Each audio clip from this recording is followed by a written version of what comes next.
इससे पहले वाले लेक्चर में हम लोग ये चर्चा कर चुके हैं कि हमारे 16 महाजनपदों की जो स्थिति थी वो कहाँ थी। आज जो हम टॉपिक स्टार्ट करने वाले हैं वो हर्यक वंश है, लेकिन हर्यक वंश को स्टार्ट करने से पहले मैं थोड़ा सा जनरल इन्फॉर्मेशन आपको दे देता हूँ। देखिए, ईसा पूर्व यानी आज से लगभग 1500-2000 साल पहले एक बहुत बड़ी रियासत, आप बोल सकते हो बहुत बड़ा साम्राज्य जिसका नाम है मगध, पूरा का पूरा मगध बना। लेकिन वो पूरा का पूरा मगध साम्राज्य बनने से पहले 16 महाजनपदों में विभाजित था। और 16 महाजनपदों में विभाजित होने का मतलब क्या है? 16 महाजनपदों में विभाजित होने का मतलब ये था कि 16 अलग अलग देश। और आपको बता दें, क्योंकि ऋग वैदिक काल में और उत्तर वैदिक काल पहुँचते पहुँचते अच्छा खासा राजशाही का विस्तार हो चुका था। राजा लोग उत्पन्न हो गए थे, लोहे की पहचान की जा चुकी थी और लोहे को इस्तेमाल में लाना उपयोग हो गया था। अलग अलग अस्त्र बनाए जाया करते थे। नतीजा क्या हुआ? इसके बल पे इतनी ज़्यादा राजशाही हुई, इतना ज़्यादा आप बोल सकते हो आक्रमण हुआ, इतना ज़्यादा एक राजा ताकतवर बना कि वह अपने राज्य विस्तार के लिए उसने दूसरे राज्यों पर आक्रमण किया। अभी हम पढ़ रहे हैं 16 महाजनपद, और आप इस भारत के मैप के हिसाब से देखिए कि जो 16 महाजनपद था उसका विस्तार उस समय कहाँ तक था। अगर हम यहाँ पर उत्तर की बात करें, तो ये देखिए अफगानिस्तान पाकिस्तान वाला इलाका कंबोज, उसके नीचे गंधार, हमारा कुरुक्षेत्र वाला इलाका, हरियाणा वाला इलाका कुरु, पांचाल, शूरसेन, मत्स्य, कौशल, मल्ल, काशी और मत्स्य, वत्स्य, मगध, अंग, चेदीवंश, अवंती और अस्मक। क्योंकि अस्मक हमारा सबसे दक्षिणतम मगध साम्राज्य का एक महाजनपद में से एक जनपद था। यानी हम यहाँ से ये बोल सकते हैं कि मगध साम्राज्य दक्षिण तक भी फैला हुआ था। क्योंकि लास्ट में सिर्फ हमें दक्षिण में एक ही साम्राज्य देखने को मिला, इसलिए हम बोल सकते हैं कि जो उत्तर के शासक थे उनका कोई खास इंटरेस्ट नहीं था दक्षिण से।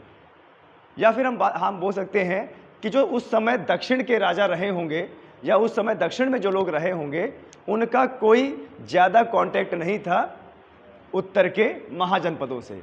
लेकिन फिर भी एग्जाम में आ जाया करता है कि 16 महाजनपद में से सबसे दक्षिणतम महाजनपद क्या था? अस्मक था। कई ग्रंथों में, कई साहित्यों में इनके बारे में लिखा गया, कई शिलालेखों में, स्तंभों में लिखा गया, तब जाके हमें पता चल पाया कि उस समय हमारे भारत में लगभग कितने महाजनपद हुआ करते थे? 16 जनपद। तो ये 544-492 जो लिखा हुआ है ये किसी एक राजा का समय है जब तक उसने यहाँ पर राज्य किया। इसको ईसा पूर्व कर लीजिए। ईसा पूर्व का मतलब समझते हैं ना कि ईसवी से पहले, ईसा के जन्म से पहले, यानी माइनस में जाना। देखिए, बहुत सारे बच्चों को ईसा पूर्व का मतलब नहीं पता। ईसवी और ईसा पूर्व, ईसवी का मतलब होता है अभी हाल ही के वर्ष, और ईसा पूर्व का मतलब जो एक समय निर्धारित किया गया है। मैं थोड़ा सा यहाँ पे आप लोगों का कंसेप्ट क्लियर कर देता हूँ, और वो कंसेप्ट ये है कि देखिए, जैसे मान लीजिए आज मान लीजिए 2022 चल रहा है, तो पिछले साल 2021 था, उसके बाद 20 था, 19 था, ऐसे जाते जाएंगे तो एक टाइम ऐसा भी आएगा जो क्या हो जाएगा? जीरो। और उसी जीरो को ईसा भगवान का जन्म मान लिया गया है कि ये जो जीरो है ईसा भगवान का जन्म है। तो ये जो जीरो है, ईसा भगवान के आगे जितने भी वर्ष आएंगे उनको बोला जाएगा ईसवी, और इस जीरो से पहले जितने वर्ष होंगे उनको क्या बोला जाएगा? ईसा पूर्व। तो अभी जो हम घटना पढ़ने जा रहे हैं ये कब की है? ईसा पूर्व की है। आए समझ में? देखिए, ईसा पूर्व में 16 महाजनपद जो बड़े बड़े बने, और एकदम से 16 आप बोल सकते हो राज्य, जो आगे चल के पूरा एक मगध साम्राज्य बन गया। तो आखिरकार इतना बड़ा शक्तिशाली मगध साम्राज्य बना, तो बना कैसे? और इसमें जितने वंश ने यहाँ पे कार्य किया या जितने वंश ने इसको चलाया, तो आखिरकार उन वंश की शुरुआत कहाँ से होती है? देखिए, जो भी हमें लिखित स्रोत मिले हैं, ग्रंथों में जो स्रोत मिले हैं, ग्रंथों में जो राजा का, आप बोल सकते हो कि राजाओं का उल्लेख है, और उत्तराधिकारियों का उल्लेख है, बड़े बड़े राजाओं का उल्लेख है, तो सबसे पहले हमें हर्यंक वंश के बारे में पता लगता है। ठीक है, ध्यान दीजिएगा। सबसे पहले हमें हर्यक वंश के बारे में पता चलता है, और आपको बता दें हर्यक वंश की जो शुरुआत है वह की थी बिंबिसार ने। किसने किया था? बिंबिसार ने। हर्यक वंश का जो पहला राजा था वह कौन था? बिंबिसार। और बिंबिसार का जो समय है वो 544 से 492 ईसा पूर्व। बिंबिसार को श्रवेणी बोला जाता है। क्या बोला जाता है? श्रवेणी। इसको श्रवेणी क्यों बोला जाता है? क्योंकि लिखित स्रोत से हमें पता चला है कि पूरे मगध साम्राज्य में जिसने सर्वप्रथम एक खड़ी सेना अपने पास, पैदल सेना अपने पास रखी, या आप बोल सकते हो कि एक सेना रखने वाला जो राजा था वो यही था। इससे पहले क्या हुआ करता था? इससे पहले कोई खड़ी सेना, पैदल सेना नहीं हुआ करती थी। इससे पहले जब भी किसी देश में या किसी राज्य में आक्रमण करना होता था तो गांव वाले आपस में ही मिलकर आक्रमण कर लिया करते थे। या फिर आप बोल सकते हो कि जो राजा ने आदेश दिया कि भाई यहाँ पर आक्रमण करने चलना है तो कई सारे लोग यहाँ पर मिलजुल के आक्रमण कर दिया करते थे। लेकिन बिंबिसार के शासनकाल से ही ये हमें प्रमाण मिलता है कि इसके पास एक प्रॉपर सैनिक बल था। यानी बिंबिसार ने अपने समय में एक सैनिक बल को मेंटेन किया। किसको? सैनिक बल को। यानी इनका काम सिर्फ देश के लिए लड़ना ही रहेगा। और इसकी शुरुआत कहाँ से हुई है? बिंबिसार। इसीलिए इसको क्या बोला गया? श्रवेणी बोला गया। बिंबिसार बहुत चतुर व्यक्ति था। बिंबिसार बहुत ज़्यादा चतुर व्यक्ति था और हमेशा अपने राज्य के विस्तार के बारे में दिमाग लगाया करता था कि अपने विस्तार को हम कैसे बढ़ाएं। इसने क्या किया? इसने दिमाग लगाया कि अगर हम किसी भी राज्य को लड़ेंगे, आक्रमण करेंगे, तो कभी ना कभी हो सकता है उसमें से कोई प्रतिद्वंदी हमारा आ जाए और वो हम पे आक्रमण कर दे। नतीजा हम सदियों तक खून खराबा करते रहेंगे। तो इसने क्या किया? खून खराबा करने से बचने के लिए इसने वैवाहिक संबंध बनाए। वैवाहिक, क्योंकि दहेज प्रथा उस समय भी चलती थी। कई राज्यों से इन्होंने वैवाहिक संबंध बनाए। वैवाहिक संबंध में क्या हुआ करता था? उस समय आपको बता दें स्कॉर्पियो और 4 पहिया गाड़ी ये सब नहीं चलती थी। उस समय जो सबसे बड़ी मुद्रा हुआ करती थी वो जानवर हुआ करते थे, या तो हाथी हुआ करते थे, या तो आप बोल सकते हो रथ हुआ करते थे, और या फिर आप बोल सकते हो जमीन का टुकड़ा हुआ करता था। तो बिंबिसार ने एक नीति चलाई कि हम वैवाहिक संबंध बनाना शुरू करते हैं। तो इन्होंने अलग अलग राज्य से अलग अलग वैवाहिक संबंध बनाना शुरू कर दिए। जैसे इन्होंने जो वैवाहिक संबंध बनाए, जैसे कौशल राज्य। इस मैप में देखिए कौशल राज्य कहाँ पे है? ये रहा यहाँ पे कौशल राज्य। कौशल राज्य की जो राजकुमारी थी, क्या नाम था उसका? किसी को कुछ याद है? देखिए बिंबिसार के जो प्रमाण मिलते हैं, 3 अलग अलग राज्यों या फिर आप बोल सकते हो 3 अलग अलग राजशाही क्षेत्रों से उसने वैवाहिक संबंध बनाए। इसमें पंजाब भी एक क्षेत्र आता है, कौशल भी एक क्षेत्र आता है। ध्यान दीजिएगा, इनकी महारानियों का नाम आपको याद रखना बहुत ज़्यादा जरूरी है। ध्यान दीजिएगा, ये पूछा जाता है एग्जाम में कि बिंबिसार ने इनमें से कहाँ की रानी के साथ वैवाहिक संबंध बनाए थे और उस रानी का नाम क्या है। तो ध्यान दीजिएगा, 3 जो हमारे एग्जाम में अत्यधिक पूछे जाते हैं, बार बार वही पूछे जाते हैं। स्टैटिक जीके भी इसको बोला जाता है। तो वो आप देखिए, लिखिए इसको। जैसे कौशल राज्य की प्रसन्नजीत की बहन या पुत्री था, प्रसन्नजीत की पुत्री। क्या नाम था उसका? उसका नाम था कौशल। क्या नाम था? कौशल। ध्यान दीजिएगा, कौशल राज्य के प्रसन्नजीत की पुत्री कौशल, इनसे इन्होंने शादीशुदा संबंध बनाए। और शादीशुदा संबंध बनाने के बाद अपने मगध का विस्तार कहाँ तक किया गया? कौशल राज्य तक किया। कहाँ तक किया? कौशल राज्य। सीधी सी बात है, शादीशुदा संबंध हो गए। और शादीशुदा संबंध से क्या होगा? दोनों पक्षों में प्रेम है, प्रेम भाव है। यानी सीधी सी बात है, जब भी कभी शादीशुदा संबंध होते हैं तो दोनों पक्षों के बीच में प्रेम भाव होता है, तो वह एक ही जैसी सोच रखते हैं। अब जैसे मान लीजिए कि इन्होंने कौशल नरेश से यहाँ पर शादी किया, और शादी करने के बाद मगध और कौशल तो एक ही मानेंगे हम, मगध और कौशल तो एक ही मानेंगे। इस तरीके से इसने अपना पूरा राज्य का विस्तार किया। तो कौशल राज्य के प्रसन्नजीत की पुत्री जो कौशल है, इससे इसने शादी किया। दूसरी, दूसरी जो शादी हुई है वैशाली की लिच्छवी की राजकुमारी, कौन? वैशाली की लिच्छवी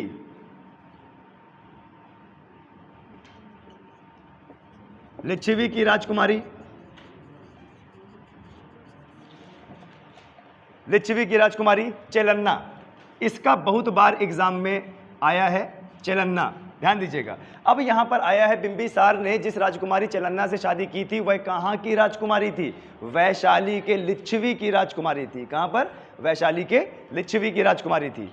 इसके बाद एक राजकुमारी और आती है जिसका नाम क्षेमा या खेमा है। क्या नाम है? क्षेमा या खेमा, ठीक है। तो वो कहां की थी? वो थी आपकी पंजाब के मद्रकुल की रानी जिसका नाम था क्षेमा या खेमा। ये एग्जाम में बहुत ज्यादा पूछा जाता है, ध्यान दीजिएगा। पंजाब के मद्रकुल की कौन? क्षेमा या खेमा, ध्यान दीजिएगा। इनकी नीतियां क्या थी? इनकी नीतियां थी कि अपने राज्य का विस्तार करना है, लेकिन अपने राज्य का विस्तार करना है वैवाहिक संबंध बना के, आक्रमण करके नहीं। लेकिन जहां पर भी आक्रमण करने योग्य स्थिति बने वहां पर आक्रमण करना भी चाहिए। एक साहित्य के हिसाब से पता चला कि यह जो इनकी नीति है वो बहुत ज़्यादा सफल रही, और इस नीतियों की वजह से एक साहित्य से पता लगता है कि इनकी जो टोटल रानियां थी वह 500 से भी ज़्यादा थी। इनकी रानियां 500 से भी ज़्यादा थी, ठीक है। एक साहित्य है जिसका नाम है महवग्ग। इस साहित्य के हिसाब से ये जो बिंबिसार थे, बिंबिसार की 500 रानियां थी। अब आप समझ रहे हो, 500 रानियों से विवाह किया, उसके बाद अपने क्षेत्र को विस्तार किया। इसी समय पे एक राज्य है अंग पर आक्रमण किया और अंग के शासक को पराजित किया। ये यहां पर देख रहे हैं आप। पूर्व में एक राज्य है, एक देश है जिसका नाम है अंग। यहां पर इन्होंने आक्रमण किया और अंग को विजित किया, और अंग को विजित करने के बाद, ध्यान दीजिएगा, अंग को विजित करने के बाद यहां पर एक उत्तराधिकारी जिसका नाम है अजातशत्रु। क्या नाम है? अजातशत्रु। अंग का उत्तराधिकारी बना दिया। इसी समय में समकालीन चल रहा था बौद्ध धर्म। इसी समय एक बड़े महान पुरुष जिसका नाम है गौतम बुद्ध अपने प्रवचनों का, अपने शिक्षा का, अपने ज्ञान का प्रचार कर रहे थे, जिसको बोलते हैं गौतम बुद्ध। और आपको बता दें, बिंबिसार का मित्र था गौतम बुद्ध। बिंबिसार का क्या था? मित्र था गौतम बुद्ध, या फिर आप बोल सकते हो कि बिंबिसार गौतम बुद्ध का मित्र था। और यहीं पर एक प्रश्न बन गया कि बिंबिसार कौन से धर्म का अनुयायी था? गौतम बुद्ध। और आपको बता दें, जो व्यक्ति ज्ञान की बातें करता है, जो व्यक्ति किसी सामने वाले व्यक्ति के क्रोध को एकदम से शांत कर देता है, लोग उससे बहुत चिढ़ते हैं। तो जब गौतम बुद्ध का समय था और वह अपने शिक्षा का, अपने ज्ञान का लगातार प्रचार कर रहे थे, और प्रचार करने के बाद इनके कई सारे शत्रु भी हुए, और उन्हीं शत्रु में से एक व्यक्ति था कौन? अजातशत्रु। अजातशत्रु किसी तीसरे व्यक्ति के मतलब भड़काने पर, बोलने पर, एक तीसरा व्यक्ति था जो कोई सेनापति था या मुख्यमंत्री था, ऐसे कुछ था, मुझे याद नहीं है जी। अजातशत्रु बिंबिसार का पुत्र था। अभी मैंने क्या बताया कि बिंबिसार ने अंग राज्य पर आक्रमण किया, उसे विजित किया, और जब अंग राज्य को मगध में मिला लिया, ध्यान दीजिएगा, अंग राज्य को मगध में मिला लिया, तो अंग राज्य का उत्तराधिकारी बनाया अपने पुत्र अजातशत्रु को। लेकिन यहीं पर एक सेनापति था अजातशत्रु का जो उसको लगातार भड़काया करता था बिंबिसार के खिलाफ। ध्यान दीजिएगा, अजातशत्रु को बिंबिसार के खिलाफ भड़काया करता था। दो व्यक्तियों के खिलाफ भड़काया करता था, एक अजातशत्रु और एक गौतम बुद्ध। और इसका इतना ज़्यादा माइंड वॉश किया, नतीजा क्या हुआ कि अजातशत्रु ने गद्दी पाने के चक्कर में अपने ही पिता को मौत के घाट उतार दिया। नतीजा क्या हुआ? उनकी मृत्यु हो गई, और उसके बाद वह मगध साम्राज्य को कंट्रोल में लिया। यहां पर प्रश्न यह पूछा जाता है कि मगध राज्य का जब उदय हुआ और उसके पहले शासक हर्यंक वंश के बिंबिसार हुए, तो मगध राज्य ने पहली लड़ाई करके पहले राज्य को सम्मिलित किया और वो पहली लड़ाई अंग के खिलाफ की गई थी। यहां पर एक प्रश्न बना कि मगध राज्य में सम्मिलित होने वाला पहला राज्य कौन सा था? अंग। और अंग का उत्तराधिकारी कौन? अजातशत्रु। अजातशत्रु किसका पुत्र? बिंबिसार का। बिंबिसार ने कौन सा किसके अनुयायी थे? बौद्ध धर्म के मित्र थे। आया समझ में? क्लियर हुआ? यहां पे कोई दिक्कत?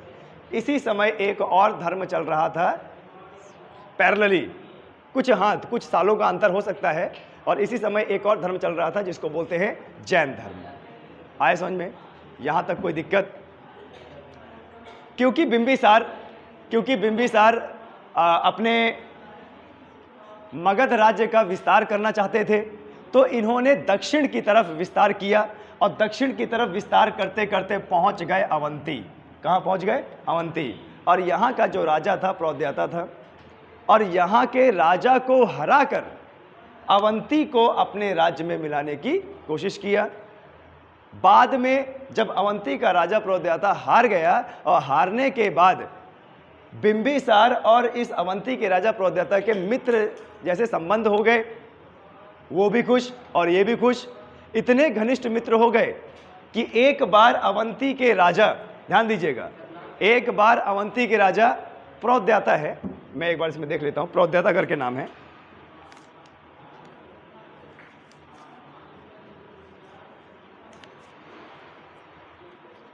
चंड प्रद्योत, अवंती नरेश, ये अवंती नरेश है, इनका नाम क्या है? चंड प्रद्योत।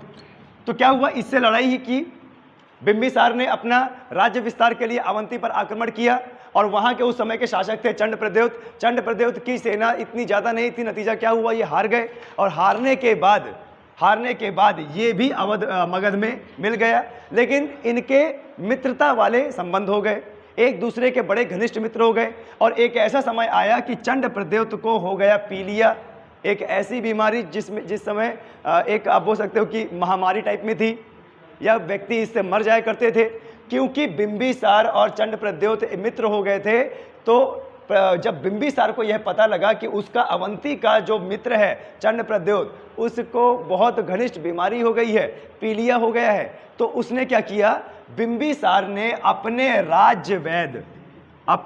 राजवैद्य जिसका नाम है जीवक, क्या नाम है? जीवक, जिसका नाम है जीवक को भेजा कहां? उज्जैन। कहां भेजा? उज्जैन, अपने मित्र की दवाई के लिए। और यहीं पर प्रश्न आता है कि बिंबिसार ने उज्जैन अपने किस राज्य वैद्य को भेजा?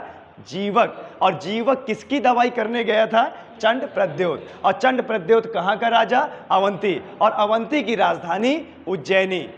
क्या है? उज्जैनी। और उज्जैन में बहती है शिप्रा नदी, और शिप्रा नदी के किनारे होता है कुंभ मेला, जो हर 12 वर्ष बाद आता है। इस तरीके से रिलेट कीजिए आप जीके को। आए समझ में? क्लियर है? यहां तक इसकी पता चली। अगर बिंबिसार की नीति कोई पूछ ले कि बिंबिसार की नीति क्या थी, तो आप क्या बताओगे? राज्य विस्तार की नीति। और राज्य विस्तार की नीति में सबसे ज्यादा उसने किसको अपनाया? वैवाहिक संबंध। यही बोला जाता है कि जो ये महवग्ग ग्रंथ था, इसके हिसाब से लिखित रूप में ये मिलता है कि बिंबिसार ने इतना ज्यादा विस्तार किया कि एक समय में उसकी कितनी रानियां हो गई? 500 रानियां। आए समझ में? क्लियर है?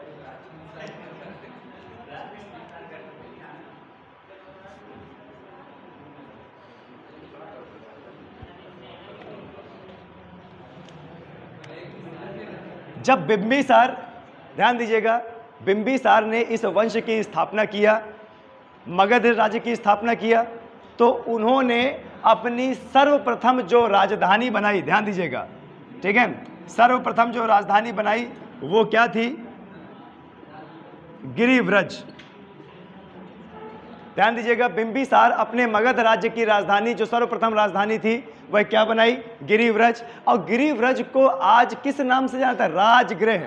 किस नाम से जाना जाता है? राजगृह। ध्यान दीजिएगा, अगर वह गृह व्रज की बात कर रहा है तो वो कहीं ना कहीं राजगृह की ही बात कर रहा है। ध्यान दीजिएगा, और राजगृह में तो आपका जैन धर्म भी जुड़ा हुआ है और बौद्ध धर्म भी जुड़ा हुआ है। क्यों? क्योंकि यहाँ पर बौद्ध संगीति हुई है ना, समितियां हुई हैं। आए समझ में? ओके,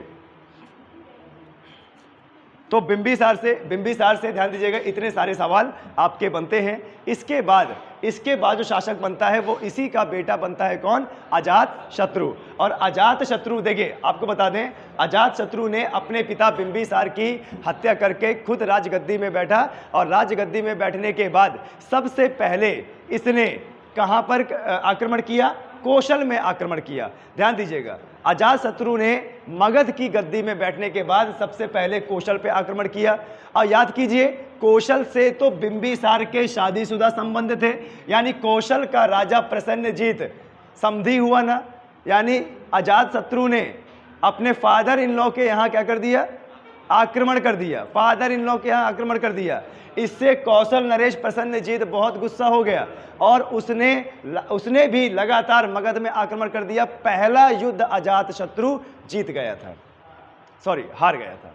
पहला जो युद्ध था अजात शत्रु हार गया था, क्योंकि उस समय कौशल नरेश के पास भी अच्छी खासी सेना थी और अजात शत्रु उस समय नौसिखिया था। उसने सोचा कि जब पिता है ही नहीं तो मैं ही सब कुछ हूँ। और कौशल, जो आप बोल सकते हो कि उसकी बड़ी मम्मी या छोटी मम्मी का मायका था, वहां पर जाके उसने आक्रमण कर दिया। कौशल नरेश ने भी आक्रमण कर दिया। पहला युद्ध हार गया और दूसरा युद्ध जीत गया। और जब दूसरा युद्ध जीता तो यहां पर कौशल नरेश खेल गया। उसने अपनी दूसरी बेटी की शादी करा दी अजात शत्रु से। अच्छा, ये शादी करा देना एक तरीके से आप ये समझिए कि क्षमा जैसे कर लेना, या फिर सामने वाले के प्रति दया भावना दिखा देना। भाई सीधी सी बात है, अगर कोई शादीशुदा संबंध कर लेगा तो समधी हो जाएंगे, और समधी एक दूसरे की तरह लड़ेंगे नहीं आज के जैसे, है ना, क्योंकि एक प्रेम जैसे संबंध हो जाते हैं। आए समझ में? क्लियर है? अजात शत्रु पहले, ध्यान दीजिएगा, अजात शत्रु पहले गौतम बुद्ध का घोर विरोधी था। उसको लगता था कि ये बेवकूफ आदमी है, ये हमारे हर्यक वंश की मगध की जनता को भड़काता है अपने उपदेश देकर। पता है क्यों? क्योंकि जब उन्होंने ज्ञान देना शुरू किया तो अत्यधिक मात्रा में क्षत्रिय, ब्राह्मण, शूद्र, बड़े बड़े राजा उस बौद्ध धर्म को ज्वाइन करके भिक्षु बन गए, और जहां बौद्ध धर्म उन्होंने ज्वाइन किया तो बराबरी का दर्जा हो गया।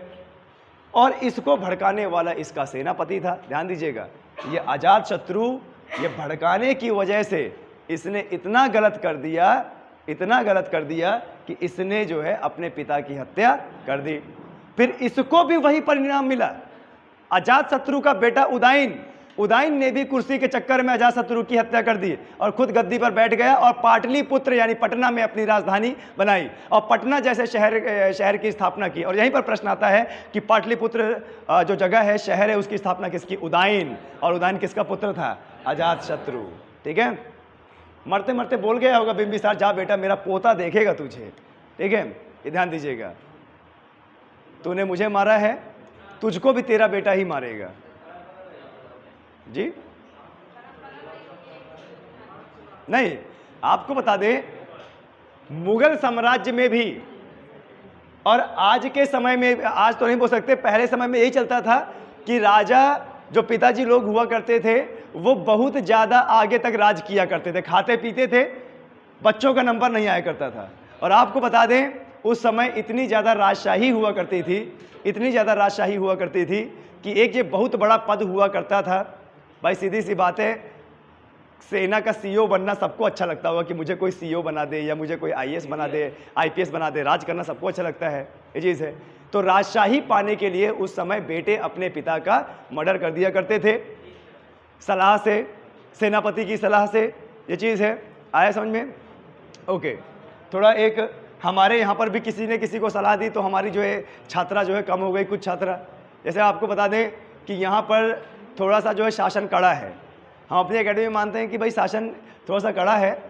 तो क्या हुआ कि यहाँ पर पुरुष और महिला एक वर्ग आया था, जोड़ा आया था यहाँ पे पढ़ने। तो क्या हुआ कि भाई उनकी कुछ हरकतें देख के हमने थोड़ा सा बोला कि यार आप पढ़ने में ध्यान दीजिए। उनको लगा कि वो इसीलिए सनराइज करियर एकेडमी होगी, तो हमने उनको मना किया। तो उसमें से जो पुरुष वर्ग था, पुरुष वर्ग तो हट गया, और पुरुष वर्ग हटते हटते महिला वर्ग को भी खींच ले गया। यहाँ पे हमारा थोड़ा नुकसान हुआ, यहाँ पे हमारा थोड़ा नुकसान हुआ। लेकिन यहाँ पे कारण क्या दिया जा रहा है? अरे नहीं यार, सनराइज करियर एकेडमी में अच्छी पढ़ाई नहीं होती, एक काम करो तुम यहाँ पर आ जाओ, सस्ता भी है और पढ़ाई भी अच्छी होती है। ये चीज़ है। हम नियम में मार खा गए, आप समझे, हम नियम में मार खा गए, नहीं तो आज वो पुरुष और महिला वर्ग यहाँ पढ़ रहा होता, हमारी फीस आ रही होती। ओके, चलिए आगे बढ़ते हैं। मैं कल भी बताया था, आज भी बताऊंगा, बॉयज़ एंड गर्ल्स, आप 18 साल के वयस्क हो और आप किसी के भी भड़कावे में मत आइए, क्योंकि जब सरकार ने और हमारे संविधान ने प्रमाणित कर दिया कि आप नौकरी करने लायक हैं, सरकार के विभाग को चलाने लायक हैं, तो कोई भी व्यक्ति आपको भड़का नहीं सकता है, कोई भी व्यक्ति आपका भविष्य तय नहीं कर सकता है। आप खुद अपना भविष्य तय कर सकते हो। क्लियर है? यहाँ पे कोई दिक्कत किसी को? ओके, चलिए आगे बढ़ते हैं।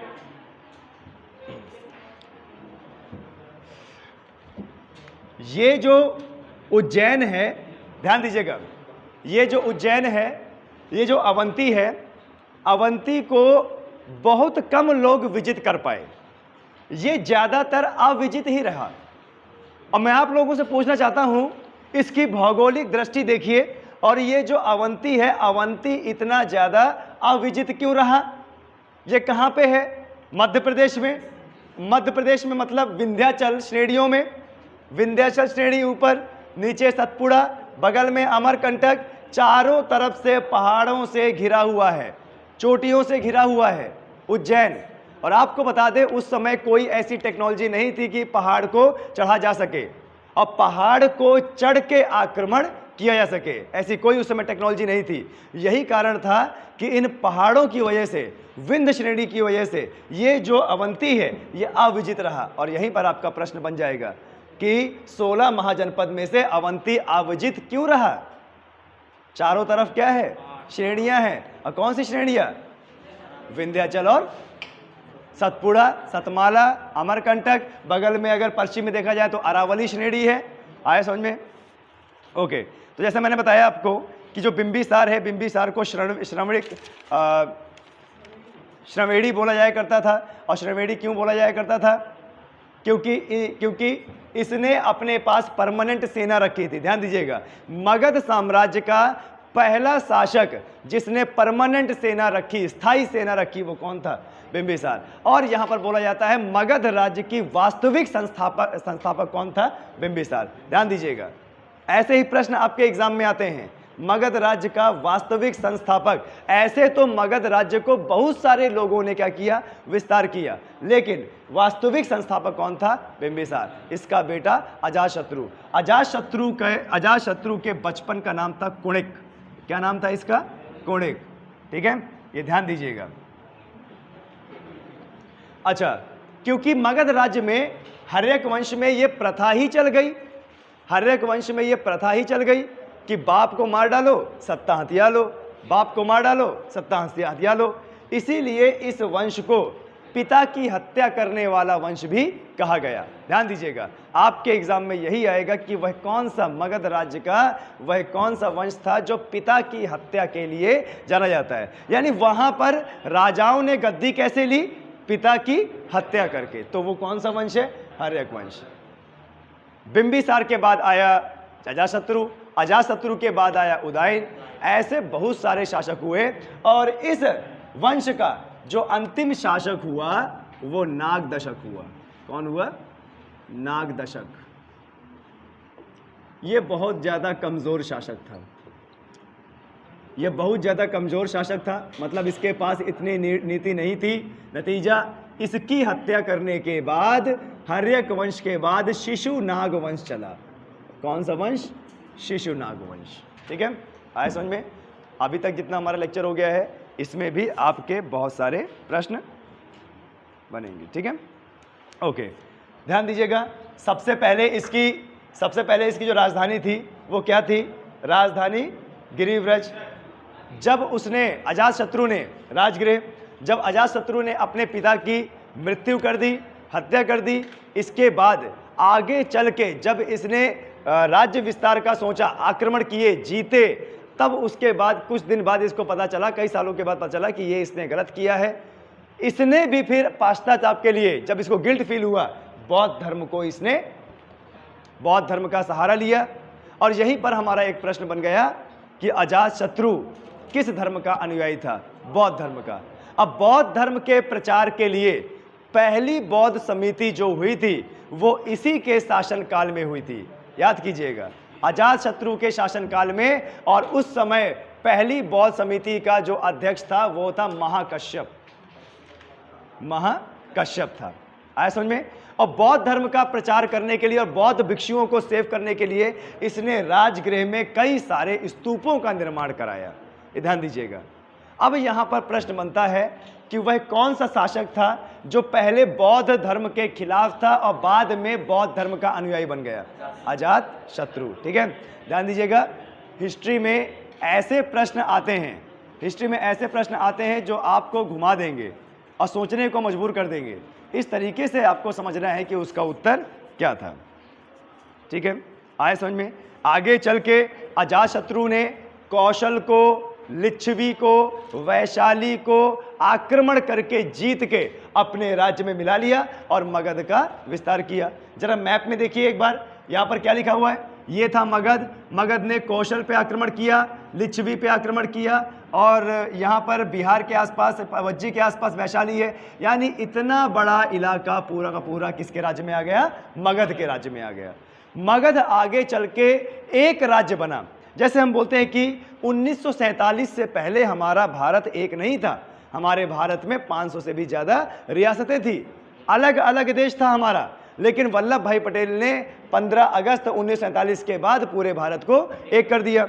उसी तरीके से ये 16 महाजनपद धीरे धीरे एक विशाल जनपद पे हो गया और जिसका नाम पूरा था मगध साम्राज्य। इतना बड़ा विशाल साम्राज्य, दुश्मन भी कतराते थे कि मगध जैसे राज्य से लड़ाई नहीं करनी है।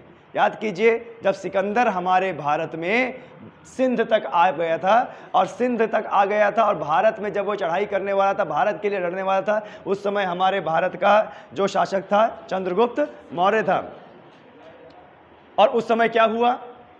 इस सिकंदर के सैनिकों ने भारत पर आक्रमण करने से मना कर दिया, क्योंकि वह भारत का इतिहास जानता था कि हम भारत के ऊपर आक्रमण नहीं कर सकते, क्योंकि हम जानते हैं कि भारत के पास एक बहुत बड़ी सेना है, हजारों की संख्या में, लाखों की संख्या में हाथी हैं, लोहे का इस्तेमाल करते हैं, अस्त्र शस्त्रों का इस्तेमाल करते हैं, और हम इतने दिन से भूखे प्यासे लड़ रहे हैं, अब हमारे पास इतनी हिम्मत नहीं है। सिकंदर की सेना ने जवाब दे दिया था। नतीजा क्या हुआ? सिकंदर आक्रमण नहीं कर पाया और वापस लौट गया। यह सिकंदर की सबसे बड़ी हार थी। ध्यान दीजिएगा, हमारे भारत में पहले इतनी एकता थी, लेकिन जैसे जैसे हमारे भारत में आगे और वंश आते गए, एकता टूटती गई, और उसी का फायदा उठाया अरबों ने। हमारे भारत में जब एकता नहीं रही, उसका फायदा उठाया अरबों ने। यही कारण है कि हमारे देश में सन 1196 से लेकर 1857 तक मुगल साम्राज्य या मुस्लिम साम्राज्य रहा है। इसमें कुछ अच्छे राजा भी हुए, कुछ बुरे राजा भी हुए। ओके,